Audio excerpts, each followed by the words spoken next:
Hello ಸ್ನೇಹಿತರೆ, ನಮಸ್ತೆ. ಇವತ್ತು ನಾನು ನಿಮಗೊಂದು ಡಿಫ್ರೆಂಟ್ ಆಗಿರೋಂಥ ಮಸಾಲ ವಡೆನ ಮಾಡಿ ತೋರಿಸ್ತಾ ಇದ್ದೀನಿ. ತುಂಬ ಟೇಸ್ಟಿಯಾಗಿರುತ್ತೆ. ಸಂಜೆ ಟೈಮು ಮಳೆ ಬರ್ತಾ ಇರುತ್ತೆ, ಮಳೆಗಾಲ ಬೇರೆ, ಕಾಫಿ ಟೀ ಜೊತೆಲಿ ಸೂಪರ್ ಆಗಿರುತ್ತೆ. ಒಂದ್ಸತಿ ಟ್ರೈ ಮಾಡಿ. ಅದಕ್ಕಿಂತ ಮುಂಚೆ ನೀವು ಫಸ್ಟ್ ಟೈಮ್ ನನ್ನ ಚಾನಲ್ನ ನೋಡ್ತಾ ಇದ್ದರೆ ಸಬ್ಸ್ಕ್ರೈಬ್ ಮಾಡ್ಕೊಂಡು ನೋಡಿ. ಹಾಗೆ ನಿಮಗೆ ರೆಸಿಪಿ ಇಷ್ಟ ಆದರೆ ಲೈಕ್ ಮಾಡಿ, ಶೇರ್ ಮಾಡಿ, ಕಮೆಂಟ್ ಮಾಡಿ. ಬನ್ನಿ ಹೇಗೆ ಮಾಡೋದು ಅಂತ ನೋಡ್ಕೊಂಡು ಬರೋಣ. ಮೊದಲಿಗೆ ನಾನಿಲ್ಲಿ 1 ಕಪ್ಪಷ್ಟು ಹೆಸರು ಕಾಳನ್ನು ತೊಗೊಂಡಿದ್ದೀನಿ. ಚೆನ್ನಾಗಿ ತೊಳೆದು ಇದನ್ನು ನಾವು ಒಂದು 4 ಅವರ್ ಇದನ್ನು ನೆನೆಸಿಟ್ಕೊಂಡು ಬಿಡೋಣ. ಸೊ ಇದಕ್ಕೆ ಒಂದು ಮಸಾಲಾನ ರೆಡಿ ಮಾಡ್ಕೊಳ್ಳೋಣ. 4 ಒಣಮೆಣಸಿನ್ಕಾಯಿ, ಸ್ವಲ್ಪ ಶುಂಠಿ, ಕರಿಮೆಣಸು, ಬೆಳ್ಳುಳ್ಳಿ, ಕೊತ್ತಂಬರಿ ಸೊಪ್ಪು, ಜೀರಿಗೆ ಹಾಗೂ ಕರ್ಬೇವಿನ ಸೊಪ್ಪನ್ನು ತೊಗೊಂಡಿದ್ದೀನಿ. ಮೆಣಸಿನ್ಕಾಯಿ ನಿಮಗೆ ಖಾರಕ್ಕೆ ಎಷ್ಟು ಬೇಕೋ ಅಷ್ಟು ನೋಡ್ಕೊಂಡು ತೊಗೊಳ್ಳಿ. ಇದನ್ನೆಲ್ಲ ನಾವು ಮಿಕ್ಸಿ ಜಾರಲ್ಲಿ ತರಿಯಾಗಿ ರುಬ್ಕೊಂಡು ಬಿಡೋಣ. ಇದನ್ನು ಜಾಸ್ತಿ ನಾವು ನುಣ್ಣಗೆ ರುಬ್ಕೋಬಾರ್ದು.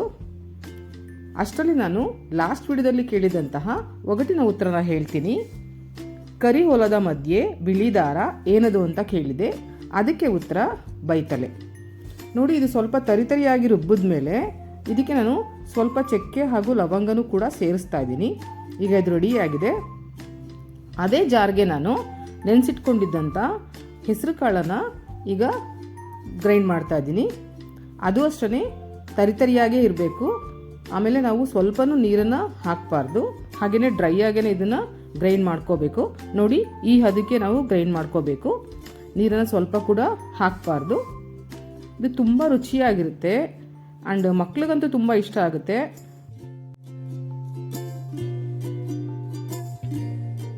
ಇದೆಲ್ಲ ರುಬ್ಬಾದ್ಮೇಲೆ ನಾನು ಸ್ವಲ್ಪ ಅರಿಶಿನ ಪುಡಿ, ಒಂದು 2 ಸ್ಪೂನಷ್ಟು ಅಕ್ಕಿ ಹಿಟ್ಟು, ಹಾಗೆ ರುಚಿಗೆ ತಕ್ಕಷ್ಟು ಉಪ್ಪನ್ನು ಹಾಕ್ತಾ ಇದ್ದೀನಿ. ಜೊತೆಗೆ 1 ಬೌಲಷ್ಟು ಸಣ್ಣದಾಗಿ ಹೆಚ್ಚಿಟ್ಟಿರುವಂಥ ಈರುಳ್ಳಿ ಕೂಡ ಹಾಕ್ತಾ ಇದ್ದೀನಿ. ನಾವಿದಕ್ಕೆ ಸಬ್ಬಕ್ಕಿ ಸೊಪ್ಪನ್ನು ಕೂಡ ಹಾಕ್ಕೋಬೋದು, ಚೆನ್ನಾಗಿರುತ್ತೆ.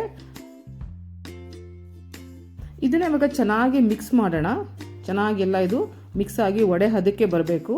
ಸೊ ಸ್ನೇಹಿತರೆ, ಒಂದು ನೆನ್ಪಿಟ್ಕೋಬೇಕು, ನಾವು ನೀರನ್ನ ಸ್ವಲ್ಪನೂ ಹಾಕಬಾರ್ದು. ನೋಡಿ, ನೀರಿಲ್ದೇ ಈ ಹದಕ್ಕಿದು ಇರಬೇಕು.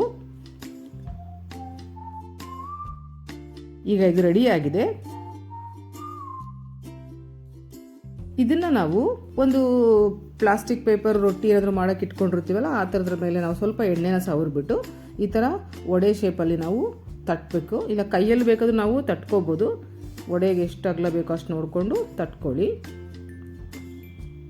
ಈ ಥರ ಎಲ್ಲ ತಟ್ಟಾದಮೇಲೆ ನಾವು ಒಂದೊಂದನೇ ಎಣ್ಣೆಯಲ್ಲಿ ಮೀಡಿಯಮ್ ಫ್ಲೇಮಲ್ಲಿ ನಾವು ಅದನ್ನು ಫ್ರೈ ಮಾಡಬೇಕು. ಯಾಕಂದರೆ ಜಾಸ್ತಿ ಉರಿ ಇಟ್ಟು ನಾವು ಫ್ರೈ ಮಾಡ್ತು ಅಂದರೆ ಅದು ಒಳಗಡೆ ಎಲ್ಲ ಬೆಂದಿರಲ್ಲ, ಮೇಲೆ ಮಾತ್ರ ಬೆಂದೋಗಿರುತ್ತೆ. ಸೊ ಅದನ್ನು ಮೀಡಿಯಮ್ ಫ್ಲೇಮಲ್ಲೇ ನಾವು ಫ್ರೈ ಮಾಡಬೇಕು. ಯೂಶ್ವಲಿ ಕಡಲೆಬೇಳೆಲ್ಲ ನಾವು ವಡೆ ಮಾಡ್ತಾ ಇರ್ತೀವಲ್ವ, ಅದು ಚೆನ್ನಾಗಿರುತ್ತೆ. ಆದರೆ ನೀವು ಒಮ್ಮೆ ಹೆಸರು ಕಾಳಿನಲ್ಲಿ ನೀವು ಟ್ರೈ ಮಾಡಿ ನೋಡಿ, ಎಲ್ರಿಗೂ ಇಷ್ಟ ಆಗುತ್ತೆ. ಇದು ಫ್ರೈ ಆಗ್ತಾ ಇರಲಿ ಅಷ್ಟರಲ್ಲಿ ನಾನು ಇವತ್ತಿನ ಒಗಟನ್ನು ಕೇಳ್ತೀನಿ. ಬಾವಿಲಿ ಬೆಳ್ಳಿ ಬಟ್ಟಲು ಬಿದ್ದಿದೆ, ಏನದು ಅಂತ ಉತ್ತರ ಗೊತ್ತಾದರೆ ಕಮೆಂಟ್ ಮಾಡಿ. ನೋಡಿ, ಮೀಡಿಯಮ್ ಫ್ಲೇಮಲ್ಲೇ ನಾವು ಇದನ್ನು ನಿಧಾನಕ್ಕೆ ಬೇಯಿಸ್ಕೋಬೇಕು. ಇಲ್ಲಾಂದರೆ ಒಳಗಡೆ ಎಲ್ಲ ಬೆಂದಿರಲ್ಲ, ಮೇಲೆ ಮಾತ್ರ ಬೆಂದಿರುತ್ತೆ.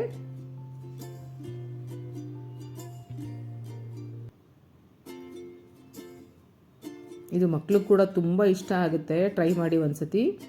ಡಿಫ್ರೆಂಟ್ ಟೇಸ್ಟ್, ಮಾಮೂಲಿ ವಡೆಗಿಂತ ಇದು ಬೇರೆ ಥರನೇ ಟೇಸ್ಟ್ ಇರುತ್ತೆ. ಟ್ರೈ ಮಾಡಿ.